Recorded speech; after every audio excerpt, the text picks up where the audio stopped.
It can be challenging to control a highly nonlinear system. We're going to go through a case study for PID control of an exothermic reactor. In this case, we have our controller output, the thing that we can use as a manipulated variable to try to maintain the temperature is our cooling jacket temperature. So we're going to be adjusting that in order to try to maintain the temperature inside the reactor. Now as we raise the temperature of the reactor, there's a reaction that's exothermic, meaning it gives off heat as it converts A to B.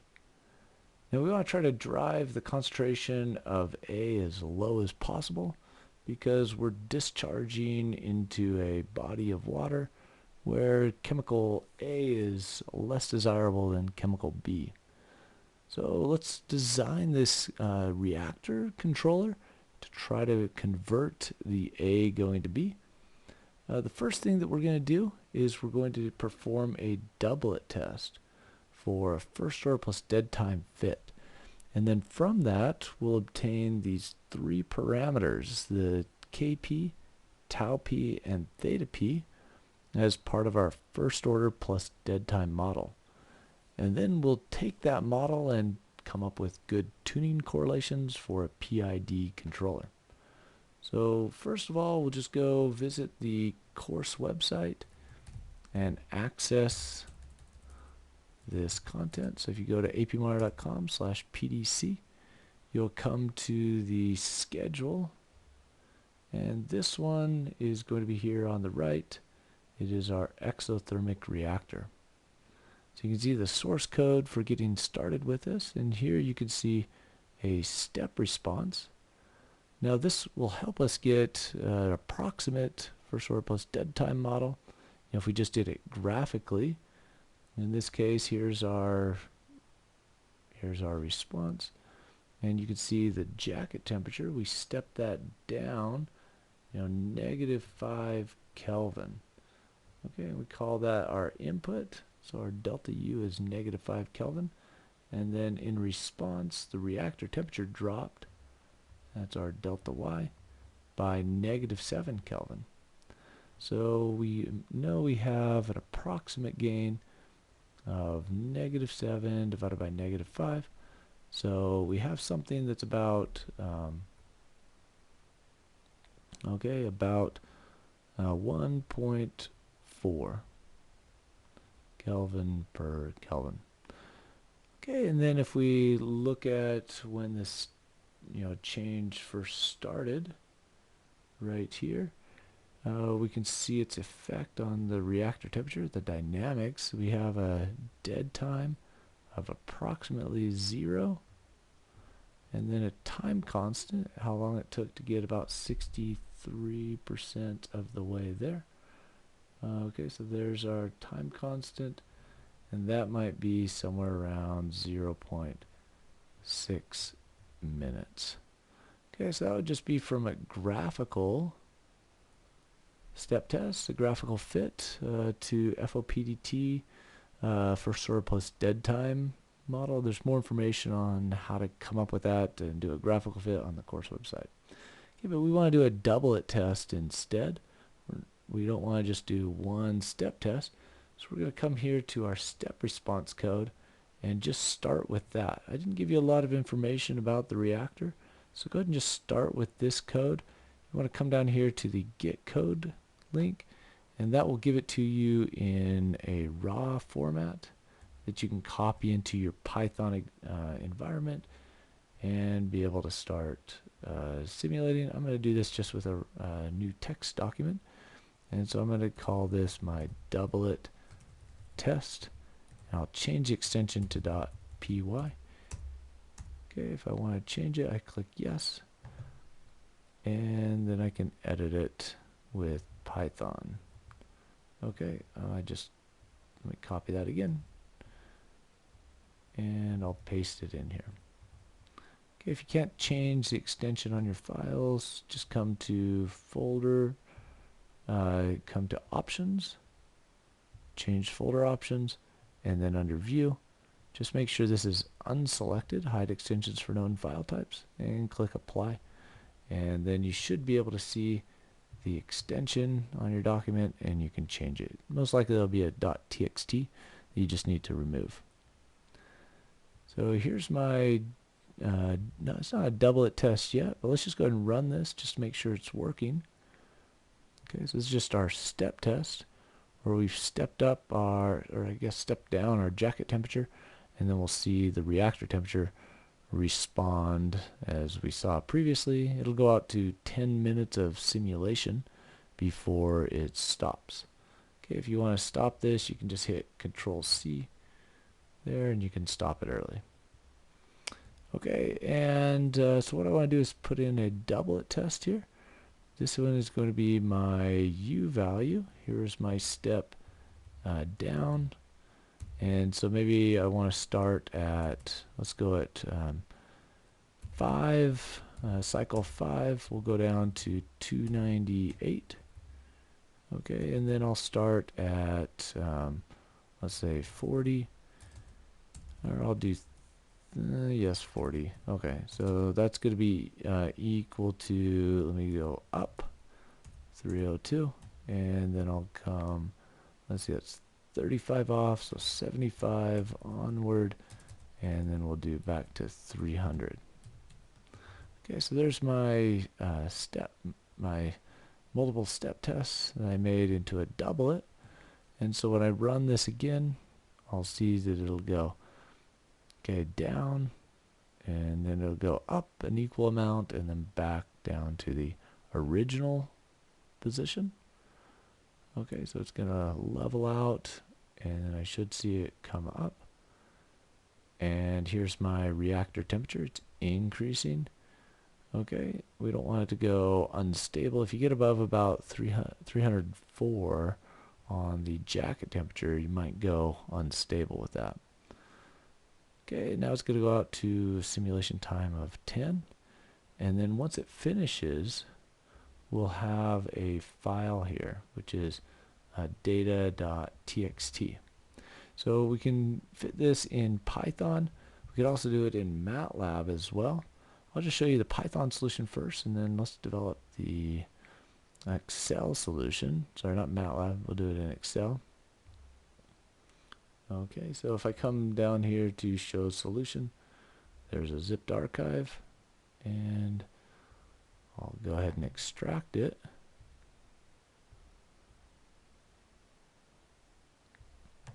Okay, now if I click edit, okay, it's looking for data doublet, but I just named that data. And if I run this, then it's going to, let's see, data.txt was not found. Okay, so let's see if I can, I probably named it something different. Oh, it was inside, it's not inside this folder right here. So there's my data.txt. Go ahead and copy that into the folder. And then let's run it one more time. Okay, so this is the data that I just generated. There's the initial fit. Now you can see it didn't do a very good job of getting close. Sometimes the optimizer in Python doesn't do a very good job, and so you've got to, kind of change the guess values a little bit. Okay, so let's say I want to give an initial guess of 1 and a gain of 1. Okay, sometimes it helps to get it just a little bit closer. It'll iterate a few more cycles and then come up with a better solution if you give it a better guess value. So the optimizer in Python isn't necessarily the best, but I got it a little bit closer. You can see the blue guess, and then it was able to optimize it. And so you can see the red, and you can see how well it fits. So you can see it doesn't fit perfectly well. There's a little bit of nonlinearity in the system, and you can see that it goes down a little bit further than it should, and it goes not quite as high as it should. But this red is a linear dynamic model, and the nonlinear, the actual data, is in black. So you can see that there's a little bit of a reaction effect there that's due to the exponential dependence on temperature. But the main thing is that we came up with good first order plus dead time model. So let's put that over here, next to our data that we already got. Okay, so there's our fit. We came up with a KP about 1.9 and a tau P of 0.7, and the theta P essentially 0.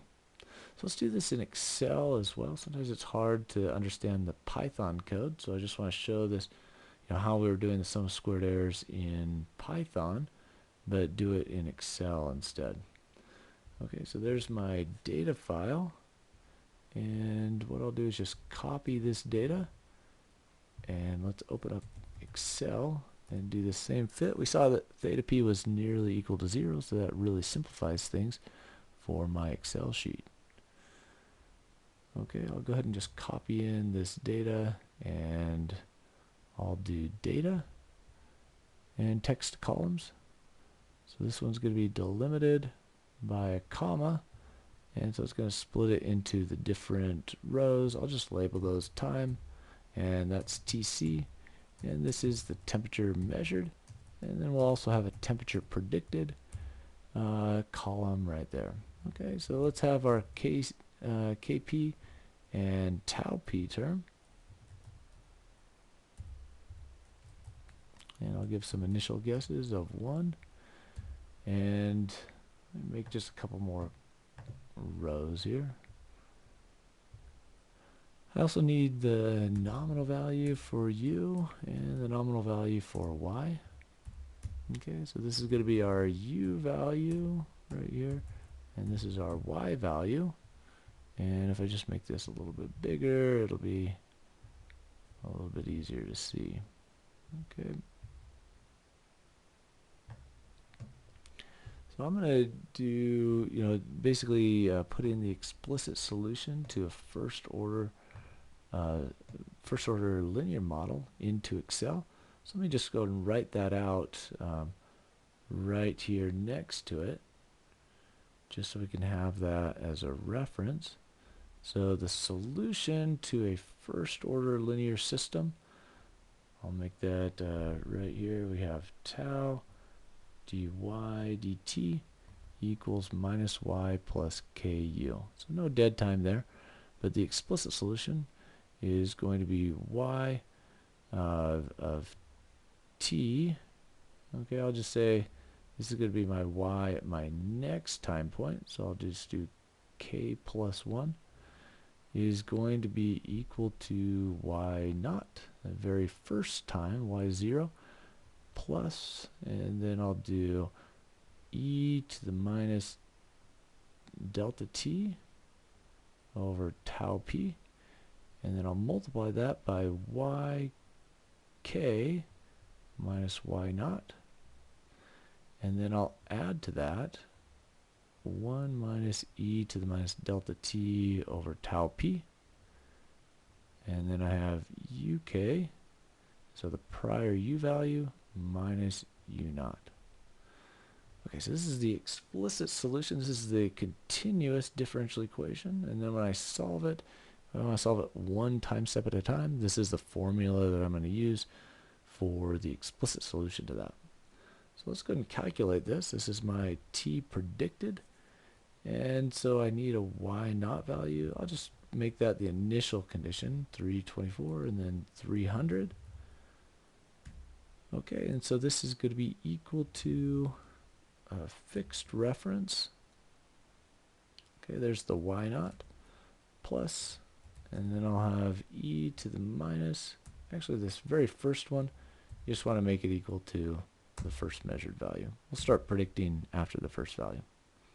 Okay, let me start this one again. D4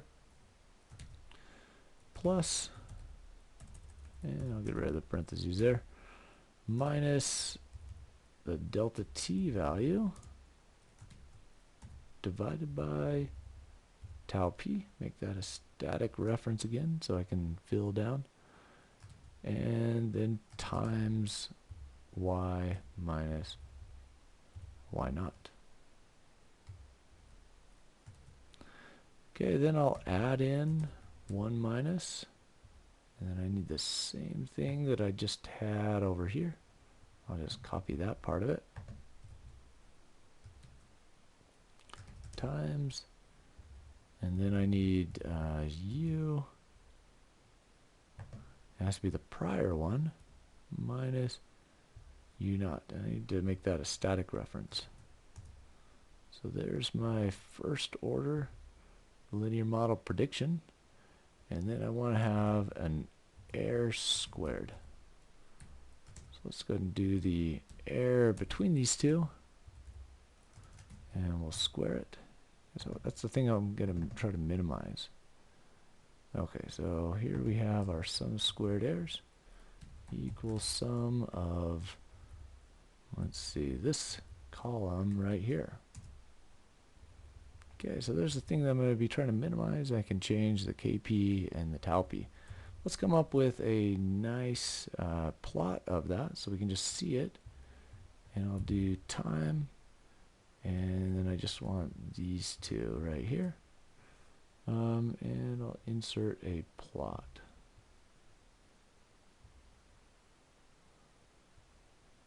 Okay, so there's my plot right there. You can see with the, the gain, if I increase that,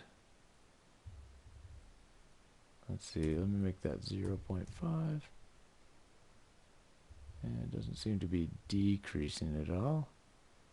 Okay, let me just check the formula, make sure I got that right. Ooh, I forgot the KP in there. Okay, so that one, let me just come back here. This one, I just forgot the KP right here. Okay, so let's just put that into our formula. And it's good that I checked that, otherwise the solution would have been wrong. Okay, so let me just put in the KP value there. Times, okay, so there it is, and I'll fill down this new formula.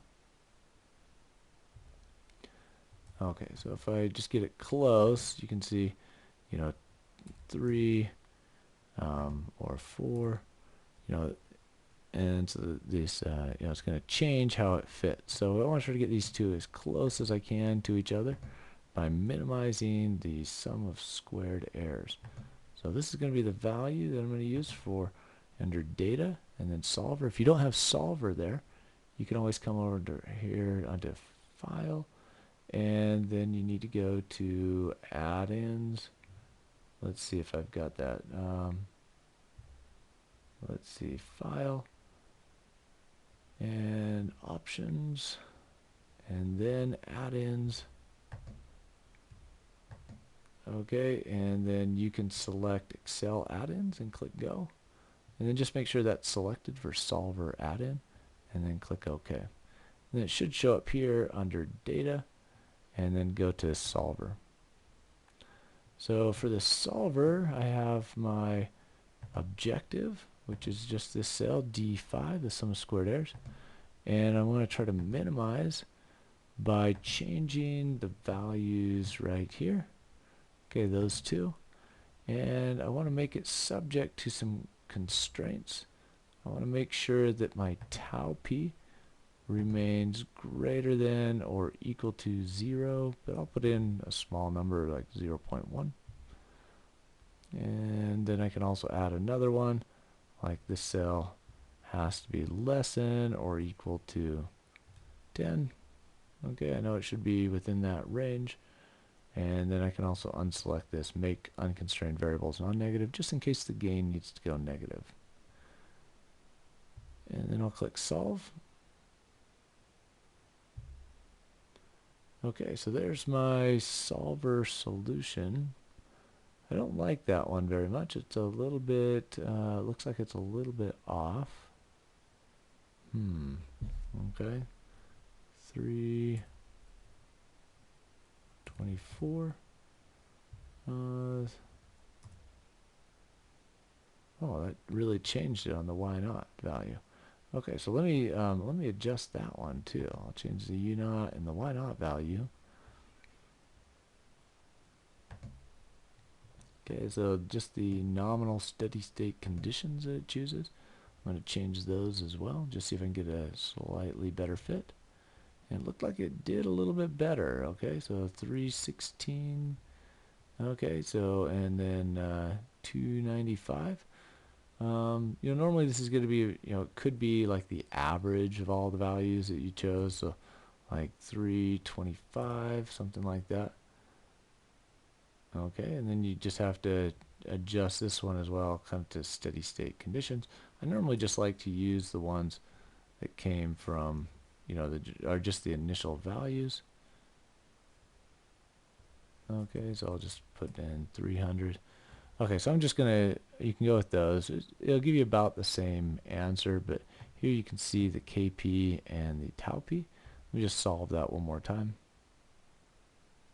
And I'm only going to change these two values.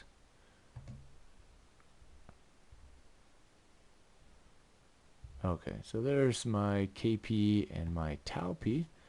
If I just copy those back into my OneNote page here, I can see that I came up with about the same solution that I did with the other doublet test through Python. They're somewhat close. They're not exact, but fairly close even to the graphical method. Okay, so the next step that I want to do is design my PI or PID controller using this doublet test to be able to come up with good tuning values. So here's the page here under course website. If you want to do PI tuning parameters, I'll use something like an IMC or ITAE tuning correlations. And I just recommend maybe starting with some aggressive tuning parameters where tau C equals the max of 0.1 tau P or 0.8 theta P. So theta P is 0, so you're just going to have 0.1 tau P. Okay, and then just use these correlations to derive Kc, which is our controller gain, and then tau I will just be equal to tau P.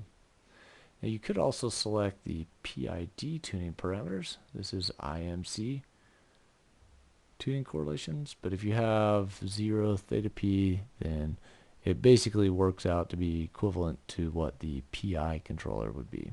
Okay, so it doesn't recommend any tau D in that case, it would be 0. Okay, so let's implement that for our PID controller. We came up with our FOPDT model a couple different ways. I'll close out some of these files. And on the course website, you can either try to program this PID controller yourself. You might need the simple PID package in Python. If you want to get that, you can always just come here to your command prompt, or if you don't have that command prompt, just type cmd and then just do pip install simple PID, and then it will go out and get that for you, and then add that to your packages. If you already have it, it'll say that it's already satisfied. If you're doing this for Anaconda, just come up here to Anaconda prompt,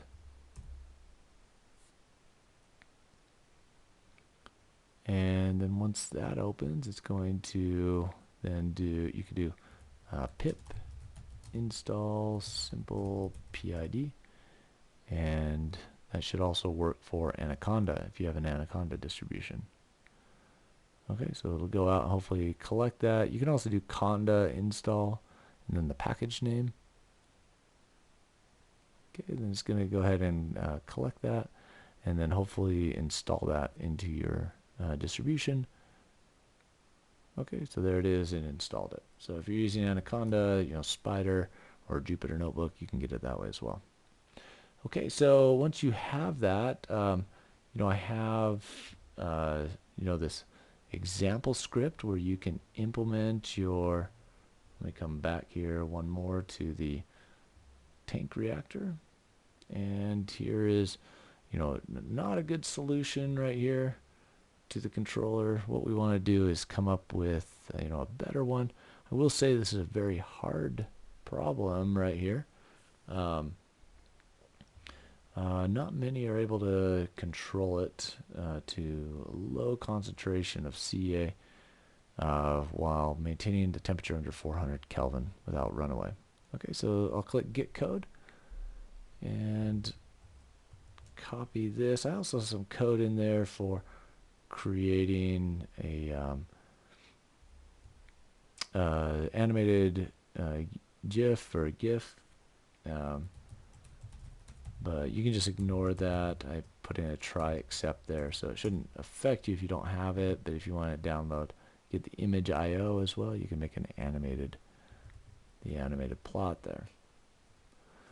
Okay, so I'm gonna just come here to, you can select that to be false if you want to switch off the checking for that. The thing I'm interested in is my PID controller. So this is where I'm creating my PID controller. Okay, with my different, this should be controller gain, and then KI is going to be, KC divided by tau I, and then KD is going to be KC times tau D. Okay, so in these tuning correlations right here, I'm going to use the aggressive one. So for IMC, that just means I'm going to have KC equals to 1 divided by KP, and then I had the aggressive tuning, so I'm going to multiply that by 10. So that's going to be about, somewhere right around 1 divided by 2 times 10. So that's going to be about 5 for my controller gain. And then my tau I is going to be approximately equal to my tau P. So if I put in about 0.8 there, then I'd have my tau I. And then the way that relates to KC, KI, and KD is KC equals KC, and then KI equals KC divided by tau I, and then that KD equals KC times tau D. You have the PID equations if you're interested in those. Just come back to the PID page, and then you will see the controller. Okay, but basically you just have the controller output is equal to U bias plus KC times the air plus KC divided by tau I with the integral of the air.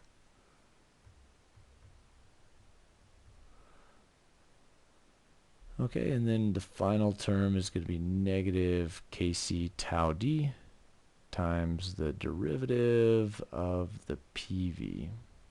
This is a classic, just kind of a classic PID controller.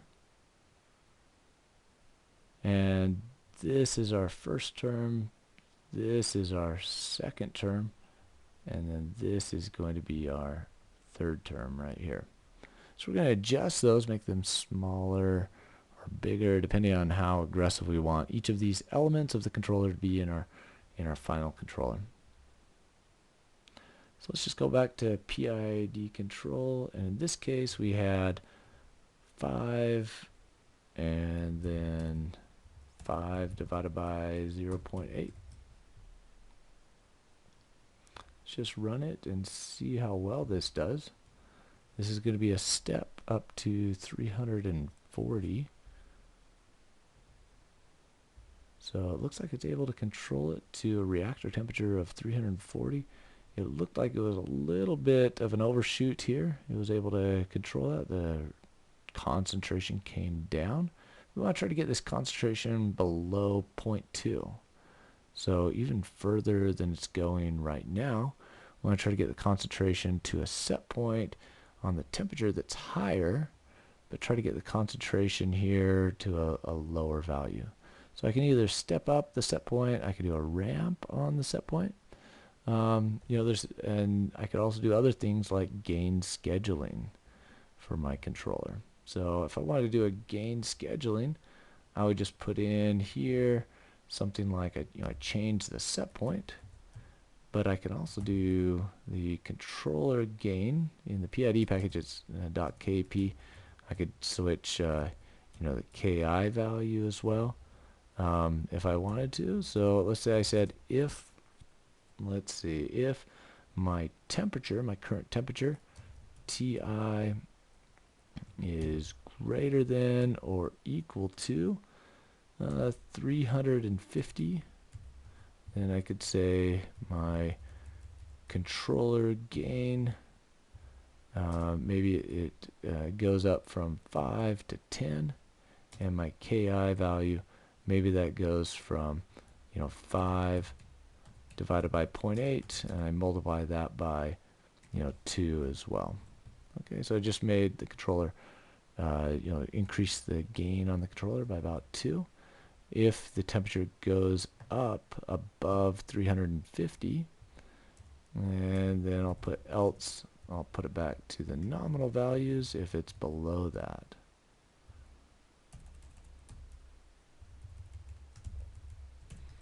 Okay, so there's a gain scheduling. Now let's see if we can go up just a little bit higher on our set points now.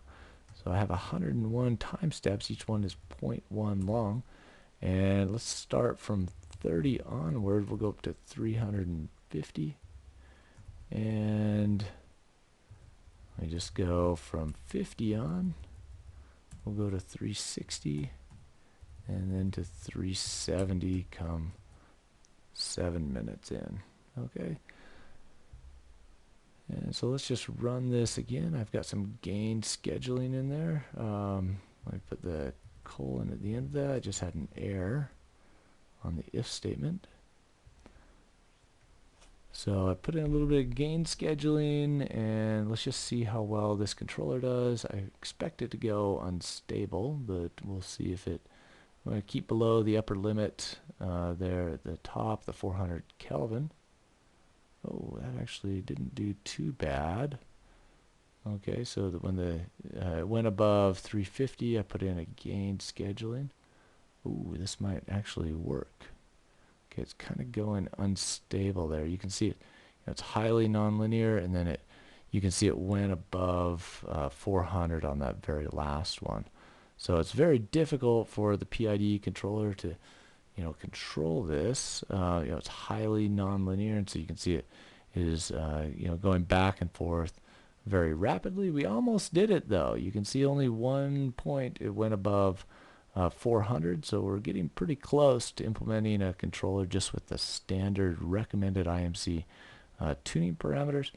And one of the things you can do is adjust the size of the set point changes. You can do other things like do some more gain scheduling, some more sophisticated gain scheduling in there. Try to control this reactor. Okay, so what we've done overall, the overall approach of this was to, we had this this reactor that's highly nonlinear, and we wanted to develop a controller for it. So we identified what was going to be our manipulated and controlled variables, or a controller output, and our PV values that we measure. We characterized the system with a first order plus dead time model.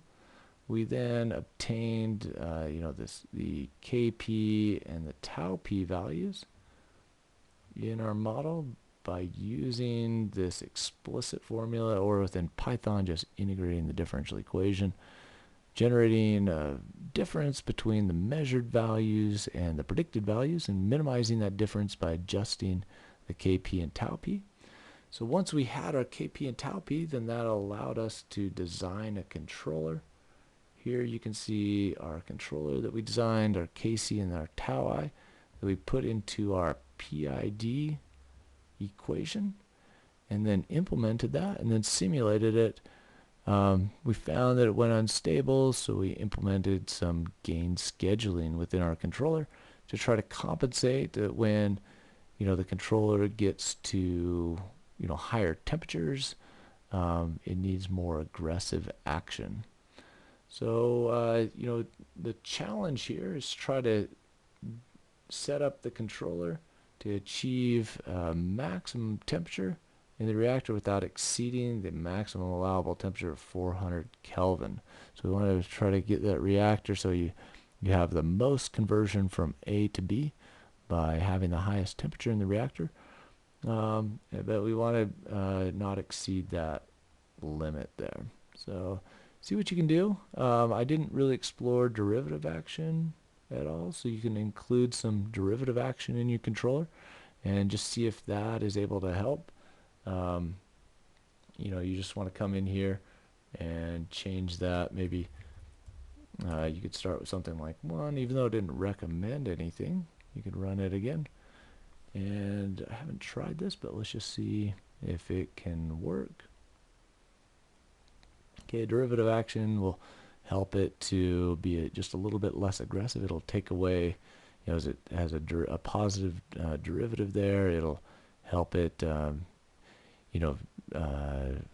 go down a little bit more. Ooh, we got some, I guess this one didn't help. Okay, so we actually overshot on that third set point change.